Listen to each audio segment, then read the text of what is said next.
fear and how you work with your groups. So normally I ask a lot of my podcast listeners about just fear of, when I mean fear, it's like starting a new project or the apprehension. And I have a pretty strong indication that fear is something that means something different to you and your group. But the idea of fear, how do you think about it and approach it, both yourself and with the groups that you work with? Yeah, and my experience of fear and the women that I work with, their experience is different. Their experience of first and foremost, of course, is a real genuine fear of physical violence and even death. Women who are in abusive relationships, when they leave, they're at greater risk of being murdered than at any other time. So they have a real physical fear, and then they have, of course, experiences of incredible abuse. But they also have emotional fear, because that sort of underpins the physical violence is the psychological violence that the abuser uses to tell them that they deserved it, they asked for it, they're not worthy of any more. So they have a fear of, getting out and getting help. And they also have a fear of how can they overcome such incredible trauma. Mm-hmm. I have a different kind of fear when I still have it after all my years of experiences. Every time I go with a new group of new women that I'm working with, I wonder, how is it possible, sort of in trepidation, how is it possible to reach out to these women who have experienced such severe trauma? And then luckily for me, that I know I'm not there alone, it's the music. And that usually when I put out a song, or when they choose a music and we listen to it together, then that relieves that pressure. It's like, oh yes, I don't have to worry about reaching out to them.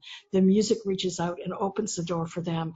And then together with the women, we carry on in a journey. Music to overcome the fears of their lives and their fear of how they can move on. Mm-hmm. Oh, wonderful. So on the music side, do you, in your sessions, do you encourage them to play music, to learn how to play a various instrument, or how does that work when you go through that? Question, because sometimes I talk too much about listening, but we do much more than listening. It's not an educational, because the focus is not on learning an instrument. Mm-hmm.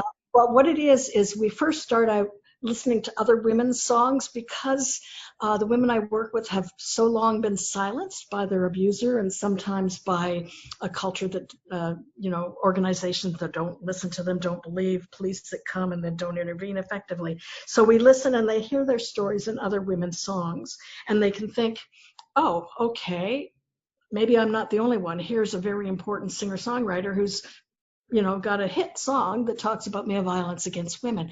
And then I pull up my guitar or my piano, and we sing that song again instead of just listening to it. And in singing, it becomes very personalized. We internalize the music and the song and the message of the song. And then myself and the women, as we sing it, we project onto the song our own experiences. So if it's a song about experiencing abuse, then it becomes their song about their abuse.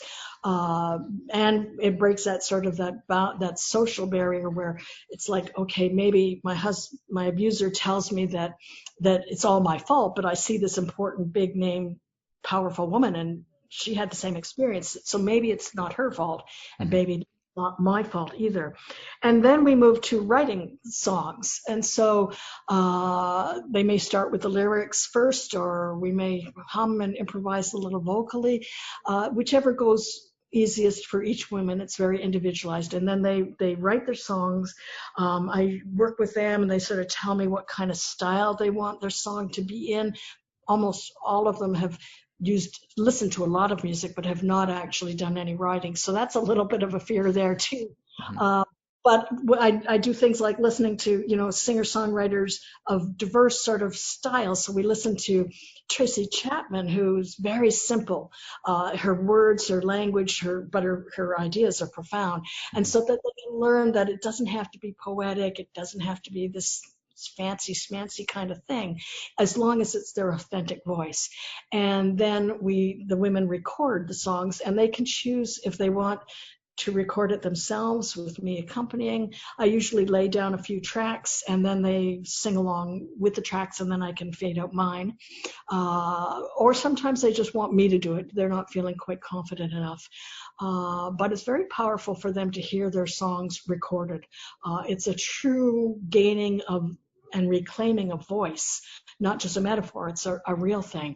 So there's lots of diverse things. And we also do some relaxation, because you can imagine the stress for them is very challenging. So we do some music-centered relaxation as well. So really a large variety of different music-making experiences, very much individualized. So what works for this particular woman?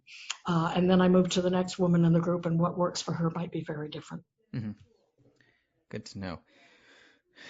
With the work that you've been doing,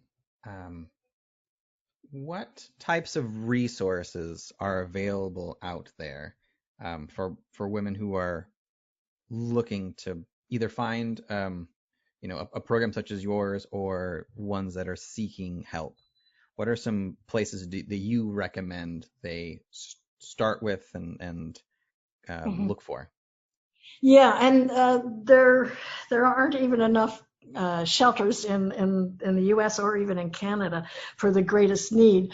And not every shelter has a music therapist, but there are some shelters, some women's centers that do have music therapists. So that would be a great way. There are also, depending on the situation of the individual, in the U.S., some can hire a music therapist to work with if they'd like to, if they're not wanting to go to a shelter. And that could be through, reimbursed through their health insurance. To find a music therapist in the US, so they could go to musictherapy.org would be a good start. Some people might not yet be ready to go to a shelter or go to a women's center. And that was one of the reasons I wrote my book. So they might start there first and see what they can gain out of that book and see where they want to take it. There's a lot of music out there, and so they can do we have a lot of stuff available, a lot of resources in terms of music listening that's available online. And then if they have the music experience of their own, they could explore it further.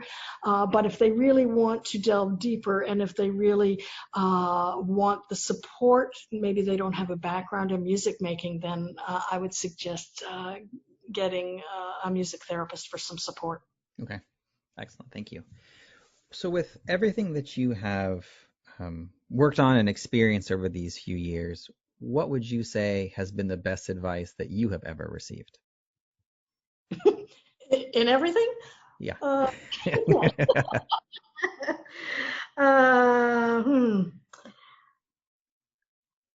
I would say don't underestimate the power of music.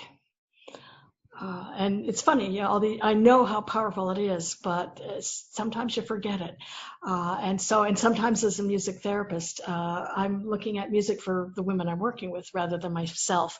Every single person can really access and tap into this power of music, and it can incredibly enrich our lives. Mm-hmm.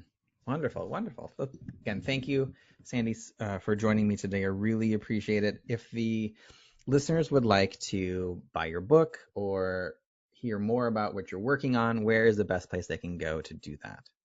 That would be at my website, both for information about my book and also about information about all the free materials that are available with the Beyond Me Too project. And that is sandicurtis.com. Wonderful. And I will put all of the links in the show notes. Again, thank you so much for joining me. I really appreciate it. Oh, my pleasure. Thank you for listening to another episode of the Advance Your Art podcast. If you like this episode, please go into iTunes and give us a 5-star rating. And while you're there, hit the subscribe button so that every single time I release a new episode, it will go directly to you without even thinking about it. If you're interested in hearing older episodes, please go to advanceyourart.com, where you can find the catalog of everything I've done so far, as well as contact information and projects I'm working on. Thank you again, and have a great day.